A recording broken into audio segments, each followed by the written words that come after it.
아베 전 총리가 숨을 거둔 지 이제 한 달 일본에서 비극이 시작됐습니다.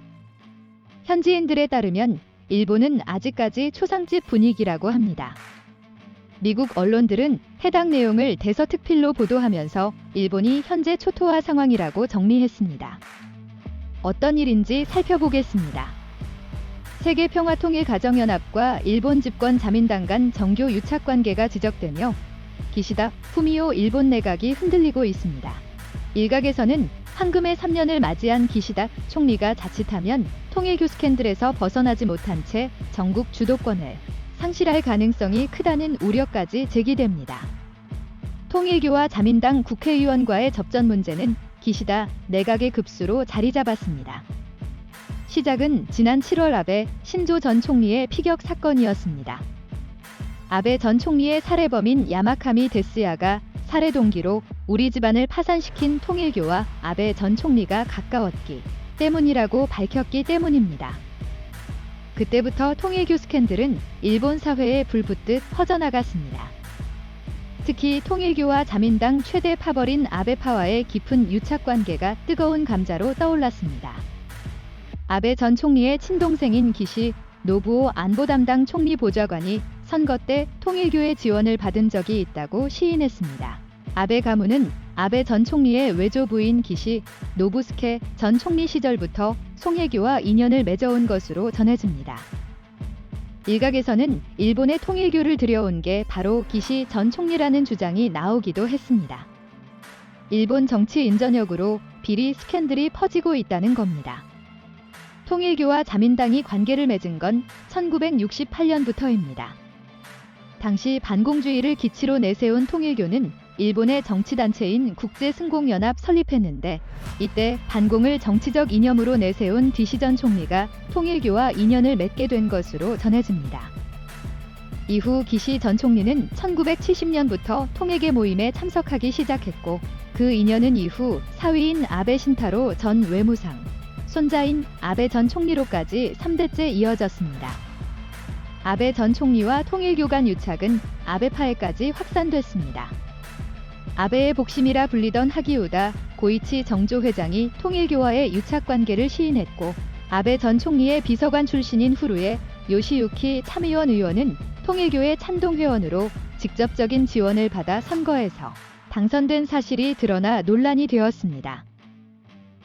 실제 아사히 신문이 지난 4일 일본 국회의원과 도도부현 의회 의원, 도도부현 지사 등 총 3,333명을 대상으로 한 통일교 관련 여부 설문조사 결과에 따르면 일본 국회의원 150명이 통일교와 직간접적인 관계를 맺은 것으로 확인됐습니다.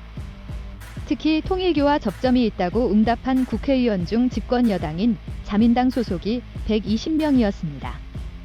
통일교 스캔들로 당장 가장 큰 타격을 받은 건 기시다 총리입니다. 기시다 총리는 지난달 10일 지지율 상승을 노린 개각을 단행하며 국회의원과 통일교의 관계를 재검토하겠다고 표명했습니다. 하지만 개각 뒤 기시다 내각에서 통일교와 의원과의 관계가 계속히 드러나며 역풍을 맞았습니다. 기시다 총리는 통일교와의 관계를 끊는 것을 당 기본 방침으로 하겠다며 진화에 나섰지만 지난달 기시다 내각의 지지율은 역대 최저인 36%를 찍었습니다. 기시다 총리는 지난 6일 도쿄의 한 호텔에서 열린 자신이 수장으로 있는 자민당의 기시다파 연수에 참석해 통일교와의 관계 단절을 거듭 강조했습니다. 하지만 기시다 총리가 통일교와의 단절을 촉구한 당일도 오카다 나오키 지방창생 담당상의 비서 2명이 여러 차례 통일교 관련 행사에 참석했던 사실이 드러났습니다. 통일교 스캔들은 식을 기미가 보이지 않고 있습니다. 당장 첫 번째 시험대는 오는 27일 예정된 아베 전 총리의 국장이 될 것으로 보입니다. 일본 정부가 아베 전 총리 국장에 약 162억 원의 세금이 들어갈 거라고 발표하자 통일교 스캔들에 분노한 여론에 비판이 극장에 쏠리고 있습니다. 황금의 3년을 맞이한 기시다 총리가 통일교 스캔들이라는 거대한 시련을 어떻게 넘어설지 국제사회의 이목이 집중됩니다. 이 와중에 일본인들 사이에서는 경제 문제가 대두되면서 일본 전체적으로 분열이 시작된 상황입니다. 일본에서는 1985년 파견법 제정 이후 간접 고용이 고도로 발달하고 확산해 왔습니다. 그 때문인지 한국의 특수 고용과 같은 문제는 비교적 크지 않았습니다. 일본 네티즌 반응. 유독 우리나라만 미워하고 증오하는 혐한 아베 따위 죽음을 왜 우리나라가 애도해야 하는지 윤도리에게 묻고 싶다. 다른 나라는 아베하고 친하니 애도할 수 있지만 우리는 전혀 아닌 것이다. 애도하는 인간은 1급 친일파로 숙청 대상으로 간주해야 한다. 말하자면 비정규직 문제에서 자웅을 겨루는 한국과 일본이지만 일본은 간접 고용에 있어서는 한국보다 선배이고 특수고용 내지는 위장자연에 있어서는 한국보다 후배인 셈입니다. 어쨌든 지금은 한국이나 일본이나의 장자연 노동자들이 확산되어 있다는 점에서 중노동의 급속한 확산에 유리한 환경이 마련되어 있다고 볼 수 있는데 위장자형 노동자들의 확산 배경과 맥락에는 다소 차이가 있습니다. 핵심 내용의 한 축은 고용관계에 과하지 않는 노동의 확산이었고 여기에서는 여성이나 고령자 등의 경제활동 참여, 증대가 정당화의 근거로 제시되기도 하였습니다. 물론 정치권의 제동으로 승체동의는 여전히 합법화되지 못하고 있는데 그럼에도 꾸준히 시도되고 있습니다.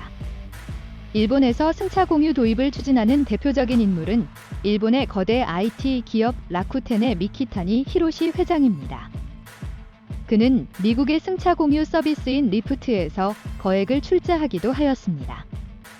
정치인으로서의 아베 전 총리는 정교 분리의 불철저함이라는 또 다른 일본 사회의 고질적인 구조적 문제를 배경으로 세상을 떠났는데요. 고용관계 부정이라는 극단을 추구하는 노동유연화 정책은 현재의 기시다 정권으로도 이어지고 있습니다. 플랫폼 노동을 포함한 고용관계에 구하지 않는 노동의 다양한 형태들을 프리랜서라는 이름으로 다시 한번 확산시키고자 하는 시도가 대표적입니다. 이에 대해 정치 전문가들은 아베 총리 사망 이후로 일본에서 계속 비극이 시작되고 있는 상황인데 정작 정부 내각은 해결할 수 있는 능력도 보여주지 못하고 있는 상황이라며 미국 언론들은 일본을 초토화 상태라고 규정하면서 여행까지 자제시킬 정도라서 일본의 몰락은 계속될 것으로 보인다고 전했습니다.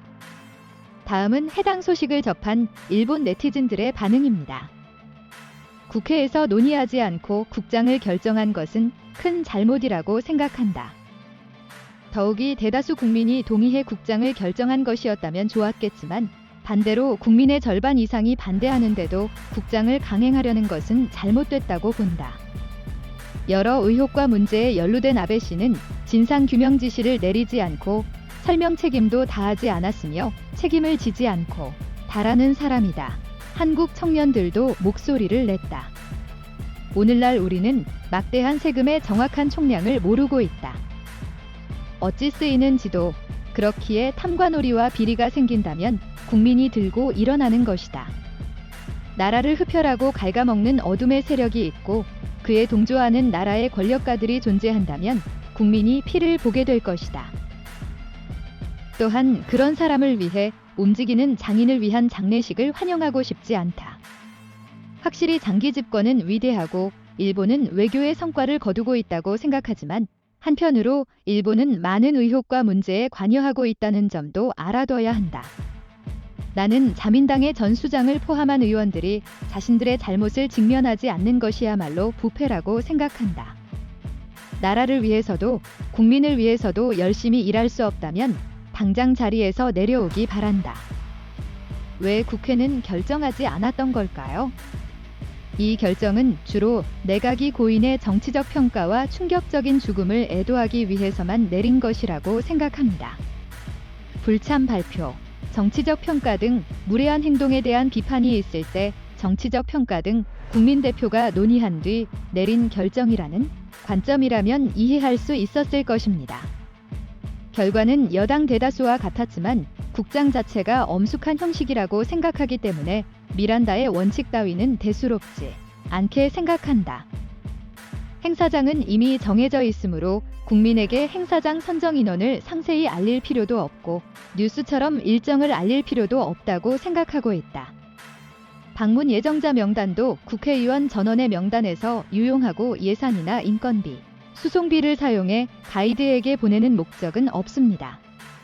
그런 낭비를 추구하는 것은 문제가 많다고 생각합니다.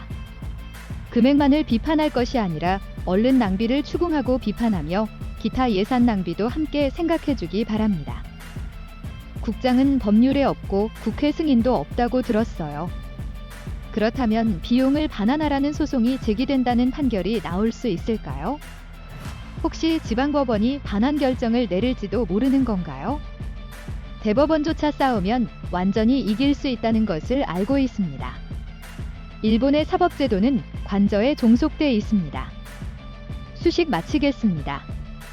여러분의 의견을 댓글로 남겨주세요. 구독과 좋아요, 알림 설정은 영상 제작에 큰 힘이 됩니다. 감사합니다.